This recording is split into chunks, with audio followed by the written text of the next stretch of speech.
Hi very good morning my dear students. 8th class నుంచి promote అయ్యి 9th క్లాస్కి వచ్చేసిన విద్యార్థులందరికీ కూడా శుభాకాంక్షలు తెలుపుకుంటూ all the best my dear students. 8th class లాగే 9th క్లాస్ కూడా బాగా చదివి 9thలో మంచి మెరిట్ తీసుకొని 10th క్లాస్ కూడా చక్కటి మెరిట్తో మీరు వస్తారని ఆశిస్తూ ఈరోజు మనం బయాలజీ క్లాస్ని స్టార్ట్ చేసుకుందాం. ఓవరాల్గా మనకున్న 9th క్లాస్ సిలబస్ ప్రకారం చూసుకుంటే 11 టాపిక్స్ అనేవి ఉంటాయి. ఈ 11 టాపిక్స్ అనేవి కూడాను కొన్ని 8th టాపిక్ కోఆర్డినేట్ అయ్యి ఉంటాయి అన్నమాట. So 1 by 1 step by step ఒక్కొక్క క్లాస్ని మనం క్లాస్ వైజ్ చెప్పుకుందాం. సో ముందుగా మనకున్న టాపిక్ ఏంటంటే, ఫస్ట్ టాపిక్ వచ్చేసరికి cell is the basic unit of life. Cell structural and functional unit అనే ఒక టాపిక్ ఉంటుంది. సో ఈ cell basic unit of life అని ఎందుకు అంటారంటే, అసలు సెల్ అంటే ఏంటి, వాట్ ఈజ్ సెల్? ఆల్రెడీ మనకి 8thలో వచ్చింది. What is cell? Cell is a living part. All the living organisms made of cells. మన చుట్టూ ఉండే లివింగ్ ఆర్గనిజమ్స్ అన్నీ కూడాను దేంతో ఫామ్ అవుతాయి అంటే, వాటి బాడీ అనేది సెల్స్తో ఫామ్ అవుతాయి. ఓకేనా? అటువంటి సెల్స్తో మన బాడీ అనేది స్ట్రక్చర్ అనేది ఫామ్ అయింది.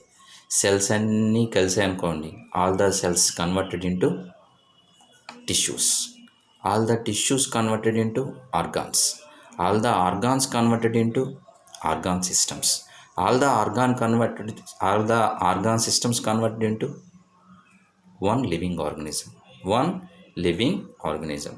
సో సెల్ అనేది దేనికైనా ప్రామాణికం అన్నమాట. ఆ సెల్ ఉంటేనే మనతోనే ఆటోమేటిక్గా జనరేట్ అవుతూనే ఉంటుంది అనమాట. ఆ సెల్ అనేది జనరేట్ అవ్వలేదు అనుకోండి, మనిషి అనేవాడు అలాగే ఉండిపోతాడు అనమాట. నో డివిజన్ అనమాట.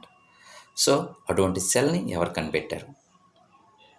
ఆ సెల్ గురించి చదువుకోవడాన్ని ఏమంటారు?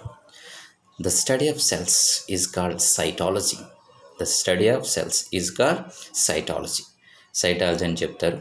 సో అటువంటి సెల్ని ఎవరు కనిపెట్టారంటే, రాబర్ట్ హుక్ అనే ఒక సైంటిస్ట్ అనేవాడు ఓక్ ప్లాంట్ అని ఒక పెద్ద ప్లాంట్ ఉంటే దాని తాలూకు బెరడ్ని తీసుకొని మైక్రోస్కోప్లో చూస్తే మొత్తం అంతా కూడా ఎలా కనిపించిందంటే, అతనికి ఒక లుక్ లైక్ హనీకోమ్, ఒక తేనెపట్టులో కనిపించింది అనమాట. ఆ తేనెపట్టులో ఏంటంటే కొన్ని ఏమవుతున్నాయంటే మొత్తం నో మూమెంట్ అనమాట. అవి చిన్న చిన్న హోల్స్లాగా కనిపించాయి. అసలు చిన్న చిన్న గదుల్లాగా ఉన్నాయన్నమాట. అందుకే సెల్ ఏమంటారంటే, cell is a small room అని కూడా చెప్తారనమాట. సో ఆ తర్వాత అతను అయిపోయిన తర్వాత 1674లో ఆంథోనీ వాన్ లువెన్హుక్ అనే ఒక సైంటిస్ట్ వచ్చాడు. ఇతను ఏం చేశాడంటే, యూనిసెల్యులర్ ఆర్గనిజమ్స్, అంటే ఏంటంటే సింగిల్ సెల్డ్ ఆర్గనిజమ్స్ అనమాట. లైక్ బ్యాక్టీరియా, ప్రోటోజోవా ఇలాంటి వాటి మీద అన్నిటిని ఎక్స్పెరిమెంట్లు చేశాడనమాట. దేని ద్వారా చేశాడు అంటే, లైక్ మైక్రోస్కోప్. అప్పుడు సింపుల్ మైక్రోస్కోప్లు మాత్రమే ఉండేవి, పెద్దగా ఉండేవి కాదు. అలాంటి యూనిసెల్యులర్ ఆర్గనిజమ్స్ అన్నిటినీ కూడా కనిపెట్టింది ఎవరంటే ఆంథోనీ వాన్ లువెన్హుక్. సో ఈ సెల్ అయిపోయిన తర్వాత సెల్ తాలూకు స్ట్రక్చర్ చూసుకుంటే, సెల్ అనేది ఎలా ఉంటుందంటే రౌండ్ షేప్లో ఉంటుంది అనమాట. ఆ సెల్ రౌండ్ షేప్లో ఉండేటప్పుడు one of the ball like structure or round like structure, like ఇలా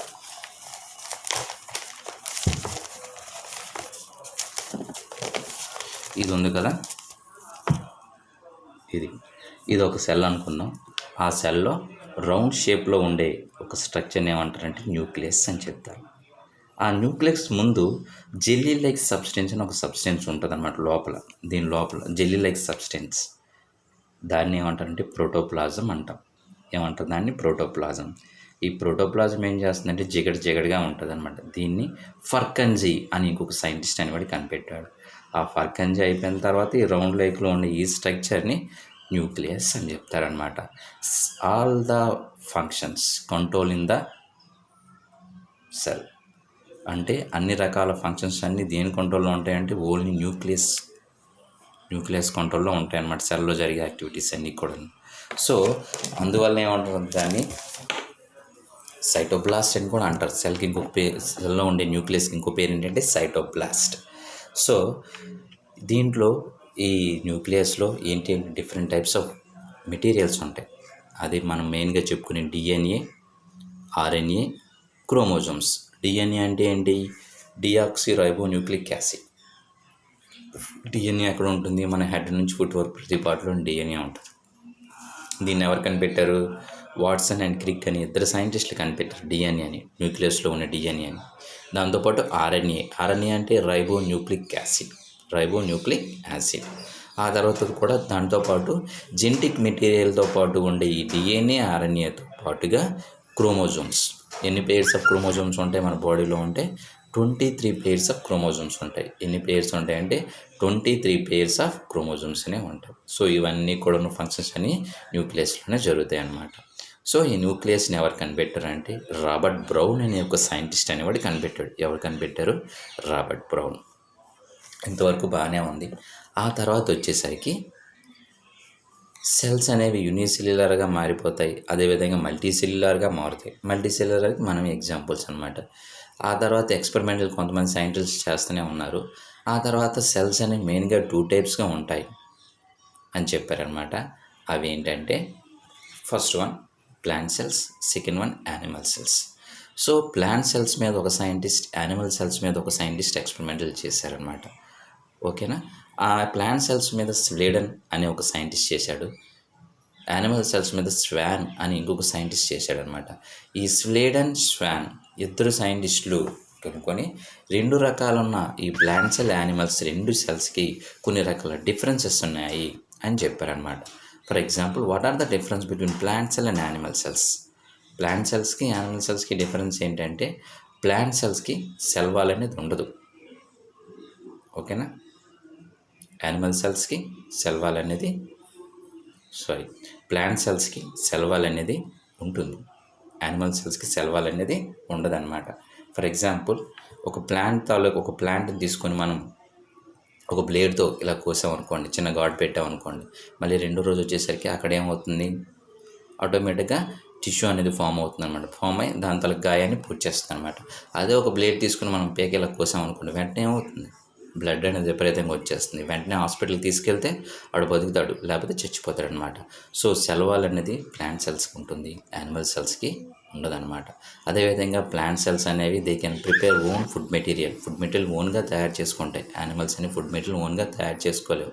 అదేవిధంగా ప్లాంట్ సెల్స్లో క్లోరోప్లాస్ట్లు ఉంటాయి.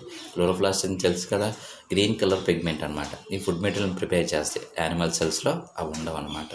సో ఇటువంటి డిఫరెన్స్ అనేవి ఉంటాయి అని చెప్పింది ఎవరంటే స్లేడన్ అండ్ స్వాన్. వీళ్ళిద్దరూ కలిపి ఏం చేశారంటే ఒక సెల్ థియరీని ప్రపోజ్ చేశారు. ఒక థీసిస్ని. What are the main properties of cell theory? Cell theory తాలూకు మెయిన్ ప్రాపర్టీస్ ఏంటంటే 2 ప్రాపర్టీస్ చెప్పారనమాట. All the living organisms made of cells. Okay, all the living organisms made of cells. అన్ని రకాల లివింగ్ ఆర్గనిజమ్స్ అన్నీ కూడా దేంతో ఫామ్ అవుతాయి అంటే ఖచ్చితంగా సెల్స్తోనే ఫామ్ అవుతాయి. అవి సెల్స్ లేకపోతే అవి తయారవ్వు అని చెప్పారనమాట. And all cells arise from pre exciting cells. All cells arise from pre-exciting cells. That means pre-exciting means ప్రతి సెల్ అనేది కూడాను దాని ముందు సెల్స్ నుంచి మాత్రమే ప్రొడ్యూస్ అయ్యాయి, కొత్త సెల్స్ నుంచి కాదు అనే విషయాన్ని చెప్పడం జరిగిందనమాట. ప్రతి సెల్ అనేది ముందు సెల్స్ నుంచే ప్రొడ్యూస్ అయ్యేవి, కొత్త సెల్స్ నుంచి ప్రొడ్యూస్ అవ్వలేదు. అంతవరకు బాగానే ఉంది. ఫర్ ఎగ్జాంపుల్, దీని తర్వాత ఇంకొక సైంటిస్ట్ వచ్చాడనమాట. వాడి పేరేంటి? రుడోల్ఫ్ విర్షా.